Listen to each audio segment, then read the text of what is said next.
మేము 75 రూపాయలకు పెంచామని రేవంత్ రెడ్డి గారు చెప్పిండ్రు. రెండు అబద్ధాలే.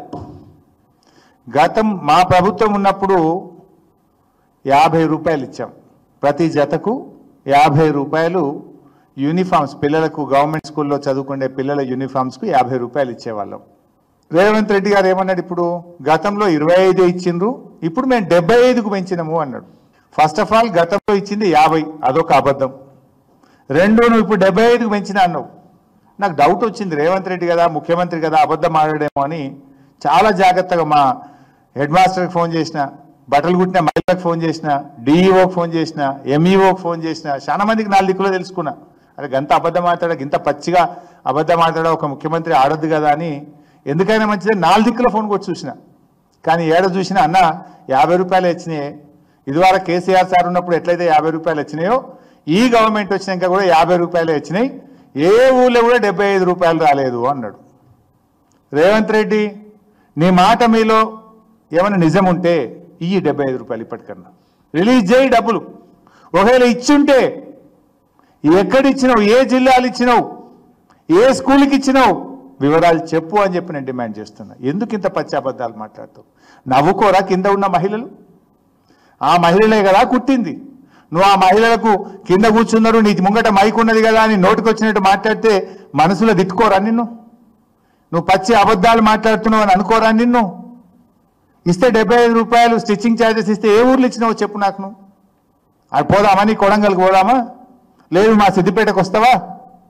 75 రూపాయలు ఇచ్చిందేమో ఏ స్కూల్ కన్నా పోదాం, ఏ మహిళా సంఘం నన్ను అడుగుదాం.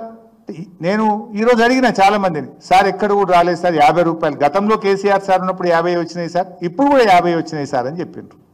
నువ్వు గతంలో 25 వచ్చినాయంటివి, ఇప్పుడు 75 ఇచ్చినాంటివి. రెండు అబద్ధాలే మాట్లాడుతీవి కదా. అంటే ఇది మహిళా దినోత్సవం సాక్షిగా ఈ రాష్ట్ర మహిళల్ని రేవంత్ రెడ్డి మోసగించడం కాకపోతే దీన్ని ఏందమంటారు అని నేను అడుగుతా ఉన్నా. ఇది నెంబర్ 2. సరే, ఇంకోటి ఉండే కానీ అది మొబైల్ వ్యాన్లది మీరు చూసి ఉంటారు, ఏవి ఫిషింగ్ చేపలు అమ్ముకోవడానికి మహిళా సంఘాలకు ఇచ్చేది. అయితే దానికి కూడా నేను జెండా ఊపిరాలు మేమేమో చేసినామని.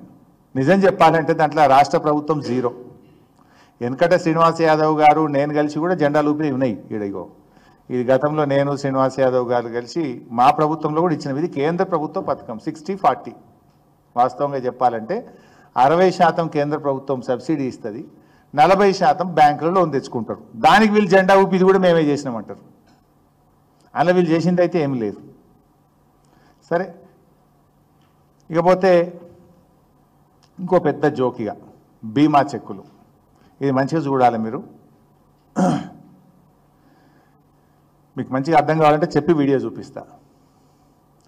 ఈ రాష్ట్రంలో మహిళా సంఘాల్లో ఉండేటువంటి మహిళలకు, గ్రూపుల్లో ఉండే మహిళలకు మేము బీమా తెచ్చినాము అని చెప్పి ప్రభుత్వం చెప్పింది.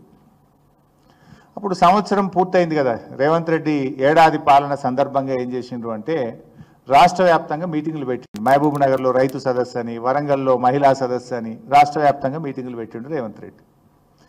పెట్టినప్పుడు వరంగల్లో కూడా 17th November 2024 ఒక మీటింగ్ పెట్టిండు.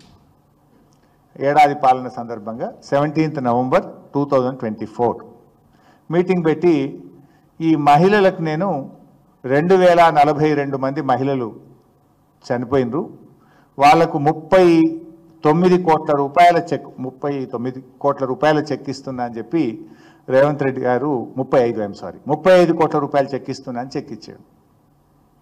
ఎప్పుడు ఇది? 17th November 2024 35 కోట్ల రూపాయలు చెక్ ఇచ్చిండు. మళ్ళీ నిన్న ఒక చెక్ ఇచ్చిండు. నిన్నేమిచ్చిండు అంటే రాష్ట్రంలో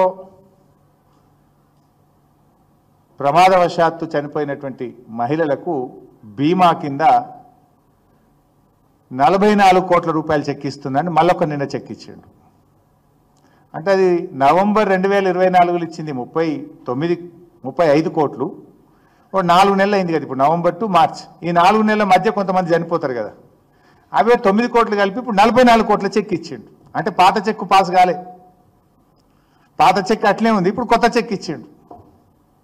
అంటే దీన్ని బట్టి ఏందన్నట్టు, అప్పుడు నవంబర్ 19 నాడు ఇచ్చిన చెక్కు డమ్మి చెక్ ఇచ్చిండు రేవంత్ రెడ్డి. జనరల్గా డయాస్ మీద నిజంగానే డమ్మీ చెక్ ఇస్తాము, అఫిషియల్ చెక్ ఏమో బ్యాంకులో పైసలు పడతాయి.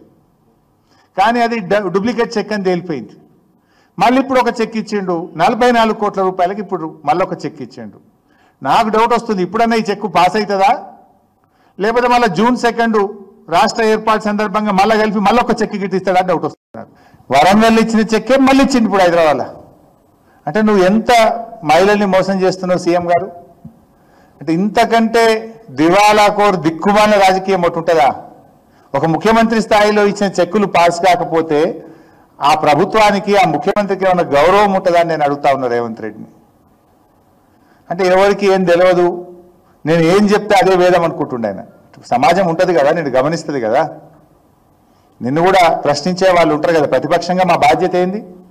ప్రభుత్వం యొక్క తప్పిదాలను ఎత్తి చూపడం, నీ వైఫల్యాలను ఎత్తి చూపడం, ప్రజల పక్షాన గొంతుకై ప్రశ్నించడమే ప్రతిపక్షం బాధ్యత. ఇలా చెక్కు ఎప్పుడో పాస్ కావాలి. నీ ప్రభుత్వం వచ్చి 15 నెలలైనా చెక్కు పాస్ కావాలి ఇంతవరకు. మళ్ళీ అదే చెక్ ఇచ్చినావు. నా డౌట్ ఏంటంటే మళ్ళీ 2 జూన్ కూడా ఇంకో చెక్ ఇస్తావేమో, ఈ చెక్కు కూడా బౌన్స్ అవుతుందేమో డౌటు. ఇప్పటికైనా రేవంత్ రెడ్డి గారు కనీసం నిన్న ఇచ్చిన చెక్కునన్నా రేపు సోమవారం పొద్దుగాల పాస్ చేపిమని బట్టి విక్రమ్, ఎందుకంటే కమిషన్ లేకపోతే గవర్నమెంట్లో పైసలు వస్తలేవు, ఈడనేమో కమిషన్ రాదు. ఇదంతా చనిపోయిన కుటుంబాలు. మరి సోమవారం తక్షణమే ఈ బిల్లు పాస్ చేయించాలని చెప్పి కూడా నేను ఆ పేద మహిళల పక్షాన డిమాండ్ చేస్తా ఉన్నా.